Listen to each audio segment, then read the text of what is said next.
I can see that some people maybe were out a little late last night. Having a good time. That's allowed, though discouraged. No.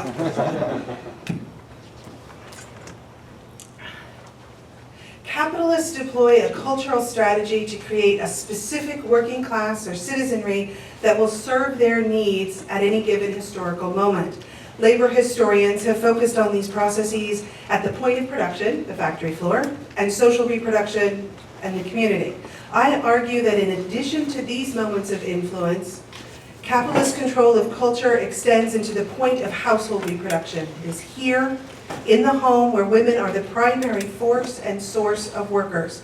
As wives, women reproduce the worker daily and weekly. As mothers, they reproduce the working class generationally. As homemakers, women are responsible for setting the tone of social mores and the new work ethic as prescribed by capital. During the era of monopoly capitalism, roughly 1880 to 1945, the significant task of the industrial capitalist was to transform farmers and immigrants into factory workers.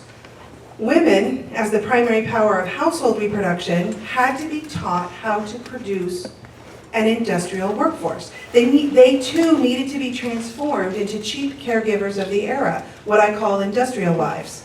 The forces of transformation I address today include the medicalization of pregnancy and childbirth and the creation of a science of parenting as tools to create the ideological industrial wife. As in all facets, here too, capital and the state work in conjunction to meet the needs of capital. Together they serve to create a concerted, somewhat coordinated effort to transform, effort of transformation around ideologies of women as wives, mothers, workers, and above all, the foundational actor of household reproduction, the giver of care, cheap care. I used pamphlets printed and distributed by the government and local corporate publications to illuminate and illustrate the new ideology for women. I examined general trends in the United States while using specific examples from the history of New York's Southern Tier during the era of E.J. Shoes. George F. Johnson of E.J. Shoes in the Triple Cities of New York understood the task of transforming farmers and immigrants into American working class families. He did this in three significant ways. He created an elite stratum of the working class to serve simultaneously as role models and a disciplining force. He built loyalty between workers in the firm and the Johnson family through community philanthropy. He published a workers' magazine that went into worker homes where he could simultaneously transform women into industrial wives. Industrial wives, relative to women who had been farmers, were paramount in service to the transformation of farmers of all genders and ages into factory workers of the present and the future. Antonio Gramsci wrote of the creation of the new industrial man through the use of force and persuasion. He argued that hegemony, discipline, and a moral policing were required to rein in the animal instincts of workers. George F. Johnson, co-founder of E.J. Shoes and undisputed father of the Triple Cities, did just that. Known as George F., in addition to creating the new industrial worker, he also had to remake the family and, most important, women.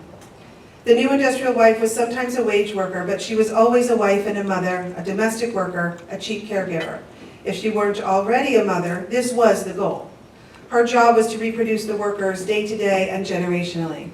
At its peak, E.J. Shoes employed 60,000 of the 60% of the industrial workers in the area, over 20,000, and produced more than 52 million pairs of shoes a year.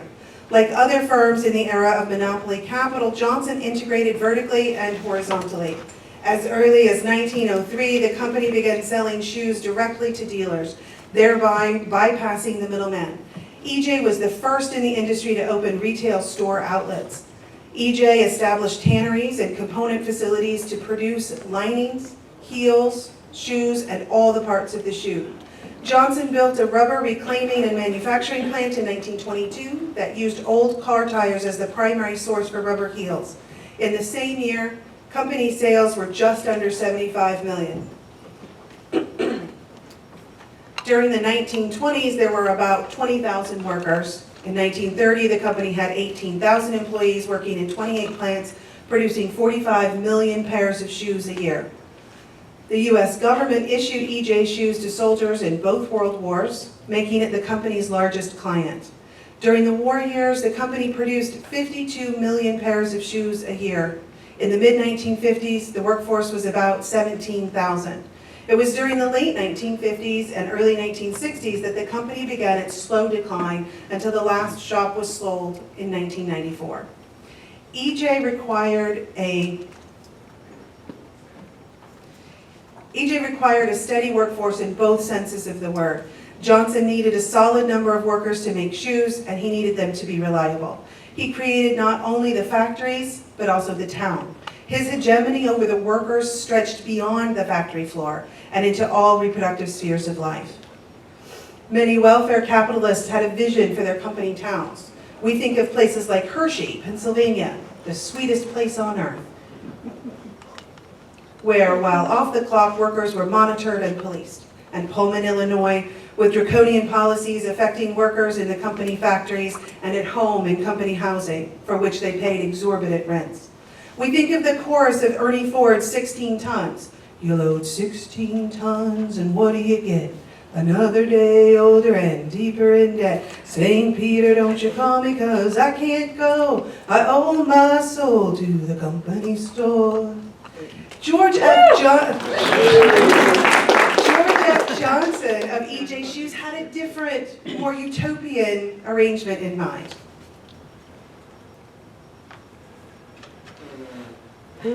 He had a vision. Johnson was consistent and diligent in creating and maintaining his image as a working man turned boss turned owner, a philanthropist who always had a knack for getting along with others and coming up with a good idea. The backstory that accompanied this image is that from the time he was a young lad, he just felt as if it were right and fitting for workers and managers to live and work together and to live in harmony. In his utopia, the bosses and workers would work side by side, live side by side, and their children would play together, fast friends. When he took over management of EJ Shoes, he began building factories in the middle of a former farm field, about 5 miles from the existing factories. He was known to visit Round Top Park, which offered spectacular views of the Susquehanna River Valley to the east and to the south. Sitting atop the rise, it is easy to imagine Johnson planning and envisioning, dare I say scheming, how his utopia would rise from the land reclaimed from agriculture as the initial streets were laid out and the first factories and houses were built. A staunch welfare capitalist, Johnson's method for preventing unionism was to give workers everything they could possibly want from a union and to remind them of his benevolence at every opportunity. He built well-lit, state-of-the-art factories, cottages to care for long-term ill, fire prevention houses, public markets where local farmers sold negotiated low-priced foods to workers and the rest of the community. When it came to recreation, he provided dance, music, and outdoor sports regardless of the weather. When it came to recreating, he provided very fine company homes, playgrounds for children, and hospitals for care, and of course, maternity wards and pediatricians for the care of mothers and their babies, the future workers of EJ. Controlling working class women and compelling them to raise their children to be good EJ workers was fundamental to George F.'s master plan to create the ideal utopia. The transformation of heterogeneous working class families into unified, homogenized, Americanized working class families was not his task to tackle alone. Supplementing the message of his corporate publications, to which we will turn in just a moment, were the publications of the Children's Bureau of the national government. Combined, these publications directed a clear message to and for the cheap caregivers of working class households. They were told how to live, behave, run their homes, and raise their children.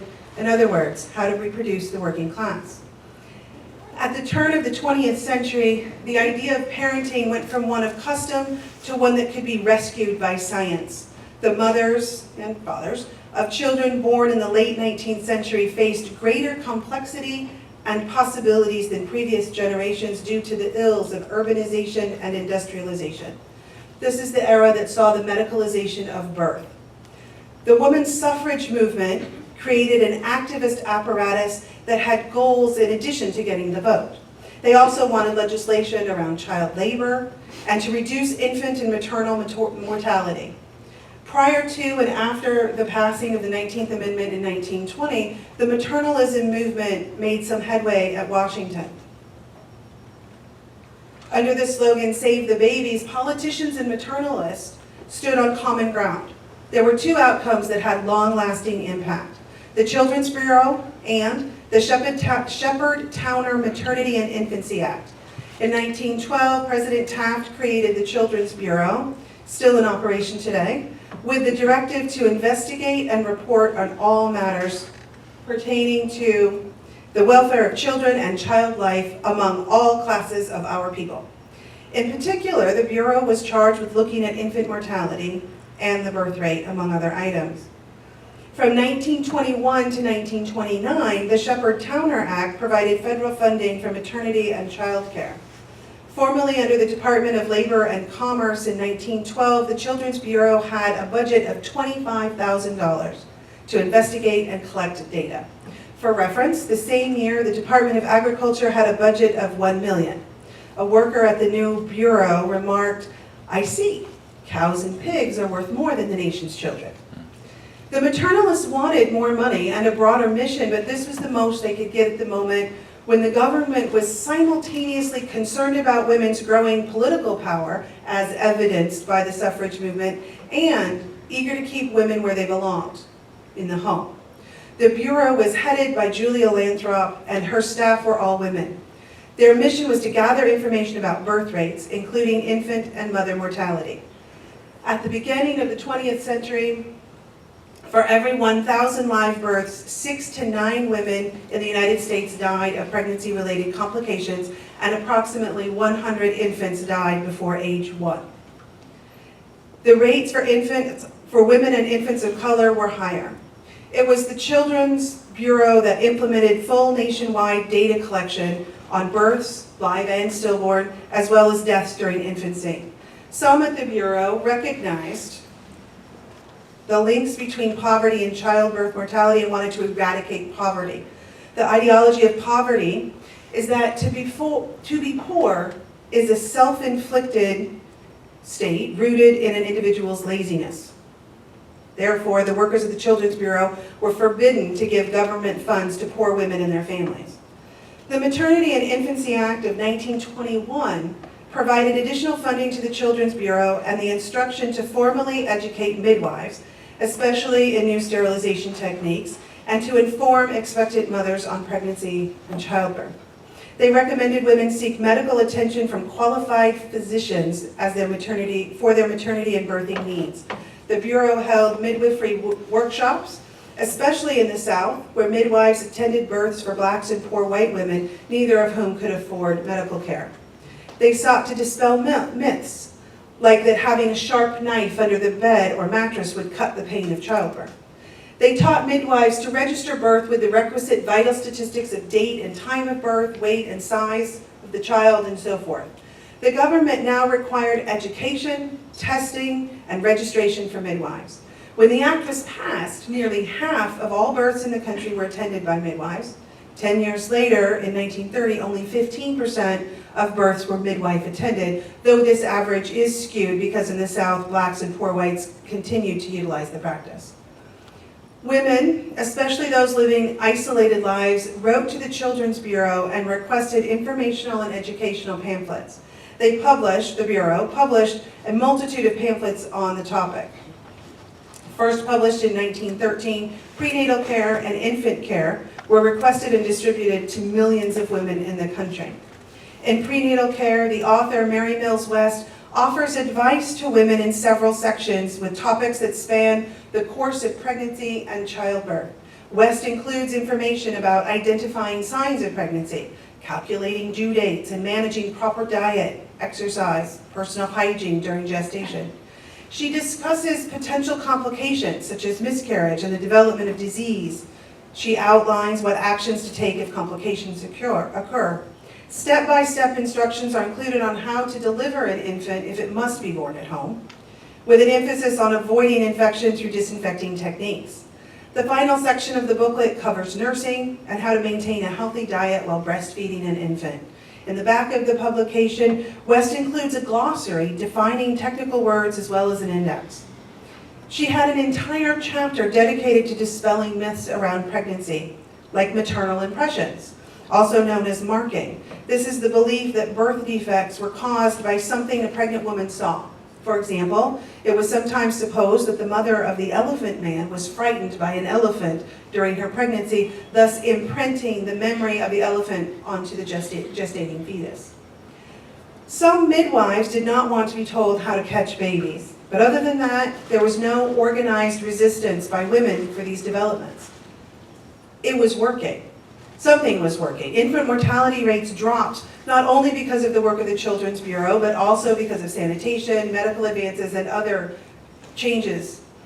In 1935, the infant mortality rate was 55.7 out of 1,000, a significant improvement over the 1900 rate of 100 for 1,000 births. Though these numbers varied vastly over states and rates, and rates for women of color and their infants were always higher. In New York, for example, the overall rate of infant mortality was 48. White infant mortality was 46 out of 1,000, while other races was 83. In North Carolina, rates were only 69 overall. White rates were at 60, while other races were 87. In New Mexico, aggregate rates were 129 deaths out of 1,000. For whites, this was 125, and for other races, 227 infants died out of 1,000. That said, this was an improvement. The work of the Bureau was significant, especially in their role as educators.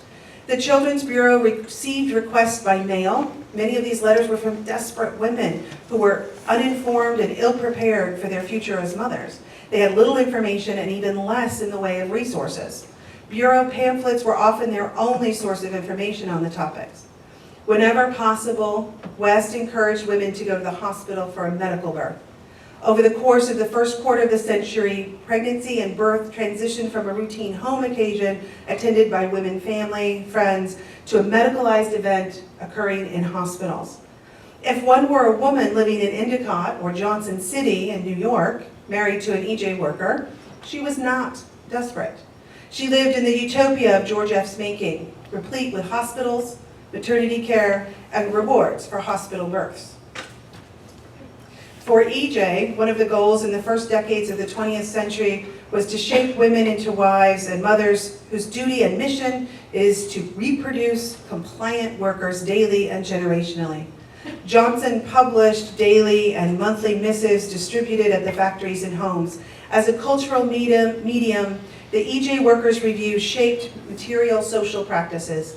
In addition to shaping an elite stratum of the working class and increasing loyalty between workers and the firm and the Johnson family, it helped to transform farmers into industrial wives and modern mothers who, relative to farmer wives and mothers, were paramount in service to the transformation of all farmers of all genders and all ages into factory workers.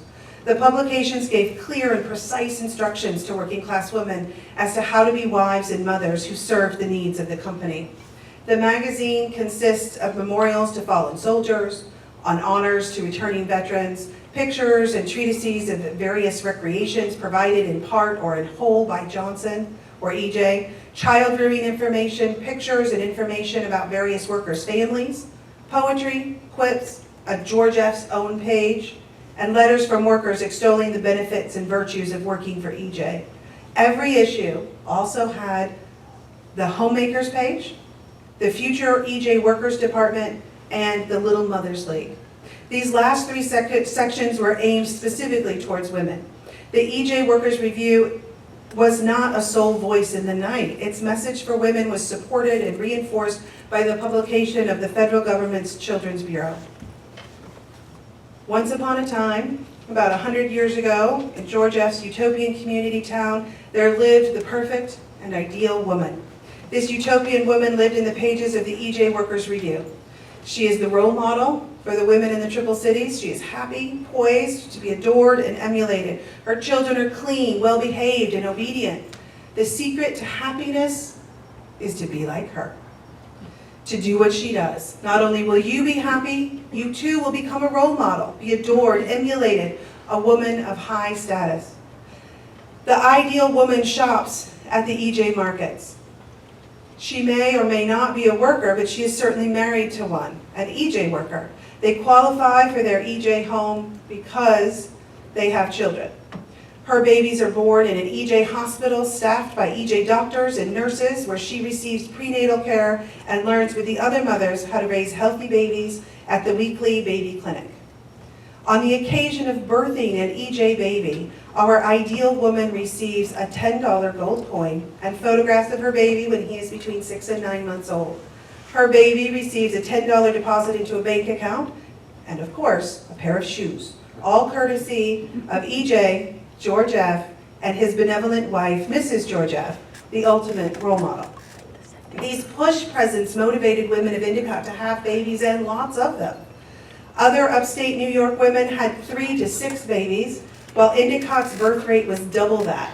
EJ women had 6 to 12 babies. Also, it fed the PR machine in the form of thousands of photographs of babies at their most adorable, perfect for compilations like this 2-page center spread and this one. From birth, both boys and girls are always already becoming the future workers of EJ. The girls, however, must become more than that. Young girls are taught the ways of womanhood, i.e. motherhood, at the regular meetings of the Young Mothers League, cooking classes, and other learning opportunities provided by EJ in the community. The ideal woman's daughter is always already becoming an ideal woman. They are the future producers of the workers. Daily, they feed and clothe and get out the door to work current workers. Generationally, they have babies and raise them to be honest and hardworking shoemakers loyal to the EJ family.